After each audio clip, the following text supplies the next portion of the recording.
Everyone, welcome back to the channel. This is Ruchi Panjwani और आप देख रहे हैं स्टडी सेंट्रल। तो चलिए क्यों ना अब इस फॉरेन ट्रेड चैप्टर को आगे बढ़ाते हैं और इसको कंप्लीट करते हैं जल्दी से।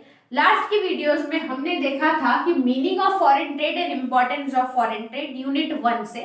अब इस चैप्टर का नेक्स्ट पॉइंट हम लोग डील करेंगे, वो है modern trends in Indian foreign trade. ये जनरली आपको डायरेक्ट क्वेश्चन पूछता है कि what are the modern trends in Indian foreign trade. India की फॉरेन ट्रेड में अभी रिसेंट में क्या क्या मॉडर्न चेंजेस चल रहे हैं एज कंपेयर टू जब हम लोग को इंडिपेंडेंस मिली थी।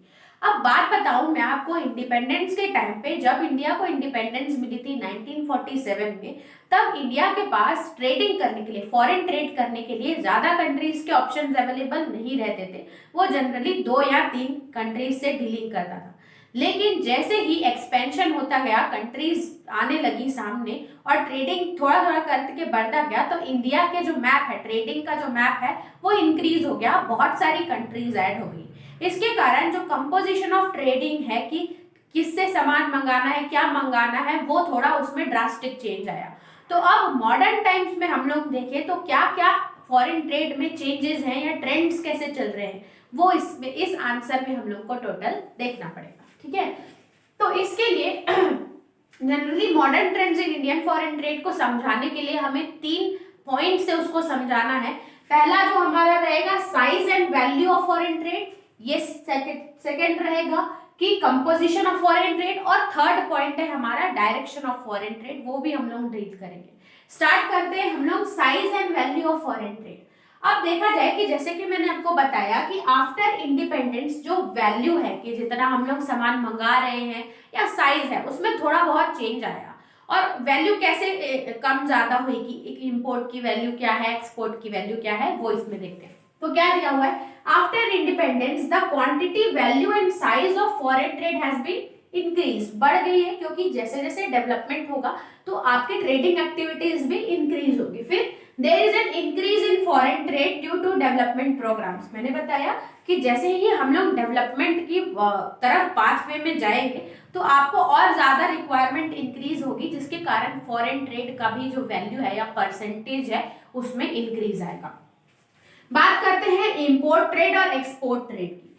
अब value of import trade is very large. हमारी कंट्री बहुत ज्यादा इंपोर्ट कराती है, जैसे कि टेक्नोलॉजिकल से रिलेटेड जो सामान रहते हैं वो, प्लस पेट्रोलियम्स, फ्यूल्स, कोल्स, ये सारी चीजें, ये हम बहुत ही ज्यादा, जो ऑटोमोबाइल्स के पार्ट्स है उसके लिए हम बहुत ही ज्यादा इंपोर्ट कर रहे हैं। अब कंपेयर किया है कि कंपोजिशन इंडिपेंडेंट से किया जाए तो इंपोर्ट का जो रेट है वो बहुत ही ज्यादा इंक्रीज हुआ है। तो value of import is very large as if now comparing to the independence time. अब बात करते हैं कि एक्सपोर्ट ट्रेड। एक्सपोर्ट ट्रेड की बात करें तो there is rise in export. अब इंडिया भी और ज्यादा परसेंटेज ऑफ सामान एक्सपोर्ट कर रहा है, but the percentage increase in export is less than import. जिस तेजी से हमारा इंपोर्ट इंक्रीज हुआ है उस तेजी से एक्सपोर्ट इंक्रीज नहीं हुआ है। इसका इंक्रीज हुआ है लेकिन वेरी स्मॉल परसेंटेज इंक्रीज हुआ है export. So India is still lacking certain percentage increase in export, मतलब उसको कोप अप करने के लिए अपना एक्सपोर्ट जो है वो बढ़ाना पड़ेगा। तो rise in export of goods but growth is very small. ठीक है, ये फर्स्ट पॉइंट था, इसमें आप इतना एक्सप्लेन करेंगे, इतना सफिशिएंट है। नेक्स्ट आते हैं composition of trade. Composition of trade का मतलब कि हम क्या क्या सामान ज्यादा मंगा रहे हैं और क्या क्या सामान जो हम लोग वो बेच रहे हैं। जैसे कि फॉर एग्जांपल अगर मैं ट्रेडिशनल आइटम्स, इंडिया की जैसे साड़ियाँ, ट्रेडिशनल आइटम्स ज्यादा एक्सपोर्ट कर रही हूँ, तो मैं इंपोर्ट क्या क्या करा रही हूँ वहां से, पेट्रोलियम, फ्यूल्स मंगा रही हूँ या तो फिर फूड ग्रेन्स मंगा रही हूँ, मैं क्या ज्यादा। तो कंपोजिशन कैसा मैच है, क्या ज्यादा मंगाया जा रहा है, क्या ज्यादा बेचा जा रहा है। ठीक है, तो means different types of goods exported and imported in the country, इसको बोला जाता है कंपोजिशन। बात करेंगे कि हम लोग इंपोर्ट क्या क्या करा रहे हैं, क्या क्या सामान मंगा रहे हैं। तो capital goods, capital goods means machineries और जो भी हम लोगों को लगते हैं टेक्नोलॉजी में, ये सारी चीजें, वो कैपिटल गुड्स जो लॉन्ग टर्म्स के लिए यूज होते हैं वो हम ज्यादा इंपोर्ट करा रहे हैं। फिर आता है consumer goods. Consumer goods like toothpaste, dresses और बोल सकते हैं सोप्स, ये सारी कंज्यूमर गुड्स रहते हैं, ये हम लोग करा रहे हैं। नेक्स्ट आता है रॉ मटेरियल्स। रॉ मटेरियल्स या इंटरमीडिएट गुड्स, मतलब कुछ चीजें फाइनल प्रोडक्शन के लिए आपको जो एडिशन वैल्यू लगती है उसको बोला जाता है इंटरमीडिएट गुड। तो अगर हमारे पास उसका कंप्लीट नहीं है तो हम बाहर से उसका एक पार्ट मंगा रहे हैं तो वो रॉ मटेरियल। तो पहला है कि कैपिटल गुड्स हम इंपोर्ट करा रहे हैं, कंज्यूमर गुड इंपोर्ट कर रहे हैं, रॉ मटेरियल और केमिकल और फर्टिलाइजर। ये तो हमें पता ही है कि इंडिया का एग्रीकल्चर परसेंटेज बहुत ज्यादा है, कि इंडिया ना बहुत एग्रीकल्चर में बहुत ज्यादा रिच है, इसीलिए हम लोगों को केमिकल और फर्टिलाइजर की रिक्वायरमेंट बहुत ज्यादा होती है।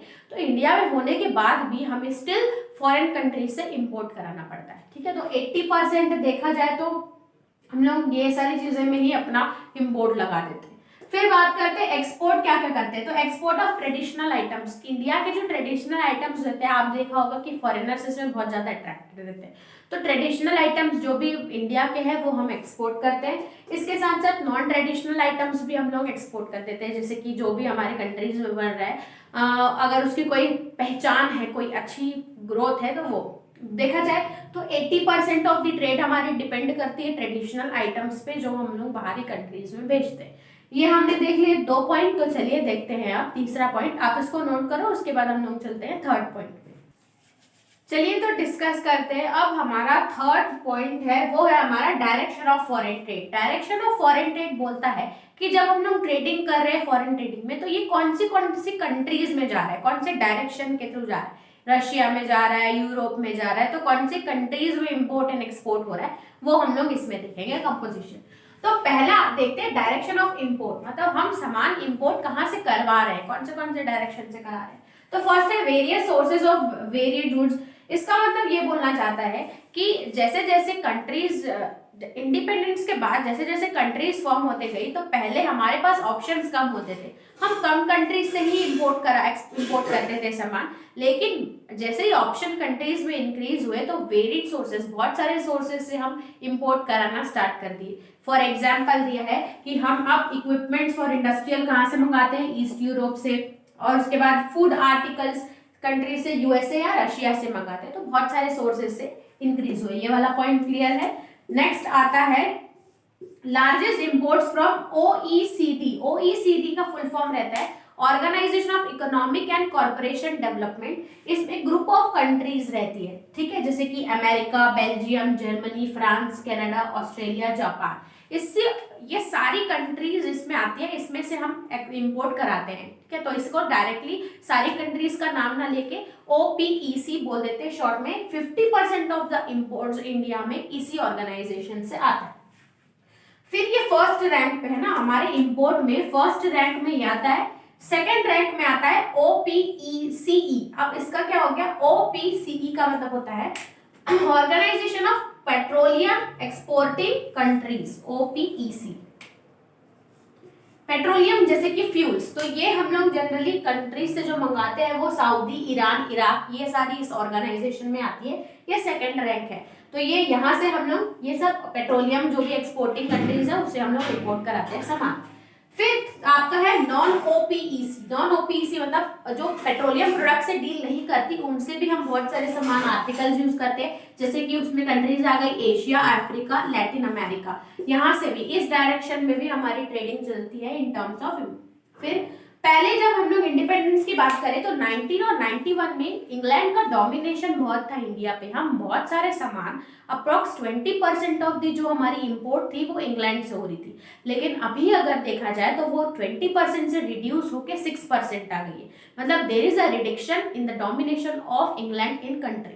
तो अब इसका 6% टोटल हम लोग इंपोर्ट कराते हैं, कहाँ से, इंग्लैंड से। ठीक है, अब बात करते हैं हम लोग डायरेक्शन ऑफ एक्सपोर्ट। एक्सपोर्ट से कहा सकते हैं, तो पहला पॉइंट तो वही आएगा कि जैसे increase in countries, number of countries increase हुई है तो ऑलमोस्ट बहुत सारे ऑप्शन मिल जाते हैं, तो वेरिड सोर्सेज मिल जाते हैं कि हम एक्सपोर्ट कर सकें।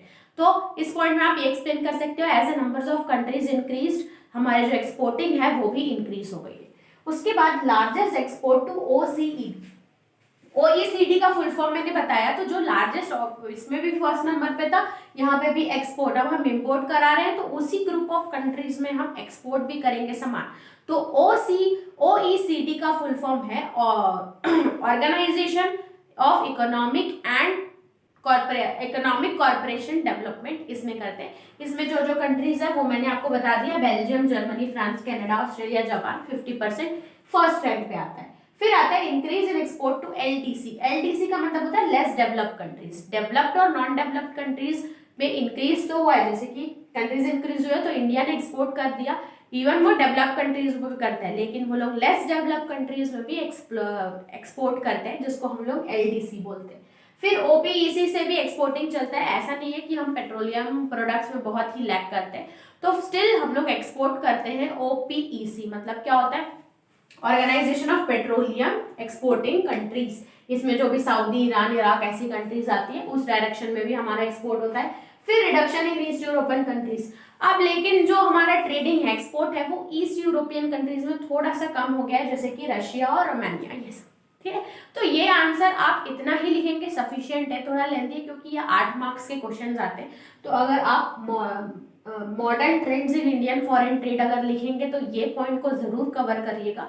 ये सारा तीनों पॉइंट आप लिखोगे तो 8 मार्क्स का आंसर इसके लिए फिर जो एक्सप्लेनेशन है वो सफिशिएंट है। तो ये पार्ट इस चैप्टर का कवर होता है, खत्म होता है यहीं पे। नेक्स्ट वीडियो में हम लोग बीओपी, डेफिसिट और ये सब सरप्लस डिस्कस करेंगे। इस वीडियो में इतना ही। आई होप आपको सब समझ में आया होगा। अगर कोई डाउट हो तो आप कमेंट सेक्शन में पूछ सकते हैं। तो चलिए मिलते हैं नेक्स्ट वीडियो में नेक्स्ट टॉपिक के साथ। तब तक के लिए थैंक्स फॉर वॉचिंग।